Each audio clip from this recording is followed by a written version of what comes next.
తాత చెప్పిన నీతి కథలు.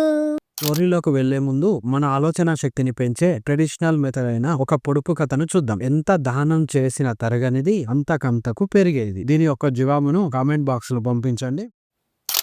అనగనగా ఒక అడవిలో ఒక గద్దకు ఒక నక్కకు స్నేహం కుదిరింది. గద్ద చెట్టు మీద గూడు కట్టుకుని ఉంటే ఆ చెట్టు కింద నివాసం ఏర్పరచుకొని జీవిస్తుంది నక్క. కొన్నాళ్లకు నక్కకు పిల్ల పుట్టింది. ఎంతో సంతోషంగా గద్దకు తన బిడ్డను చూపించింది. అయితే ఒక రోజు నక్క ఆహారం తెచ్చుకోవడానికి బయటికి వెళ్ళింది. అది అదునుగా చూసుకొని గద్ద నక్క పిల్లను ఎత్తుకుపోయింది. ఆ పిల్లను చంపేసి తన పిల్లలకు పెట్టి తాను తింది. కాసేపటికి తిరిగి వచ్చిన నక్కకు పిల్ల కనిపించలేదు. గద్దను అడిగితే తనకు తెలియదంది. కానీ గద్ద చేసిన ద్రోహాన్ని నక్క కనిపెట్టింది. అయినా ఏమి చేయలేక మౌనంగా రోధించి తర్వాతి రోజు తన గూటికి దగ్గరలో కొంతమంది వ్యక్తులు ఒక గొర్రెను బలిచ్చి దాన్ని కాల్చడం కనిపించింది. గద్దకు ఎలాగైనా ఒక ముక్కను ఎత్తుకుపోవాలని అనుకుంది. మెల్లగా వెళ్లి కాస్తంత మాంసాన్ని నోట కరుచుకొని పైకి ఎగిరింది. వాళ్ళెక్కడ పట్టుకుంటారోనని భయపడి గబగబా ఊడికి చేరుకుంది. అయితే మాంసాన్ని దొంగలించే ప్రయత్నంలో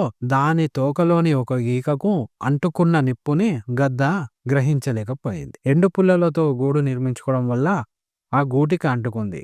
మంటకు తాళలేక ఇంకా రెక్కలు రాని గద్ద పిల్లలు కింద పడిపోయాయి. అది చూసిన నక్క వాటిని తినేసింది. కళ్ళ ముందే పిల్లలు చనిపోవడం చూసిన గద్ద పెద్దగా ఏడ్చింది. ఆ రోజు తాను నక్కకు ద్రోహం చేయకుండా ఉంటే ఈ రోజు అది తన పిల్లల్ని కాపాడేది కదా అని తనలో తానే కుమిలిపోయింది. ఇందులో నీతి ఏంటంటే నమ్మిన వాళ్లను మనం బాధ పెడితే చివరకు మనకు మిగిలేది బాధే.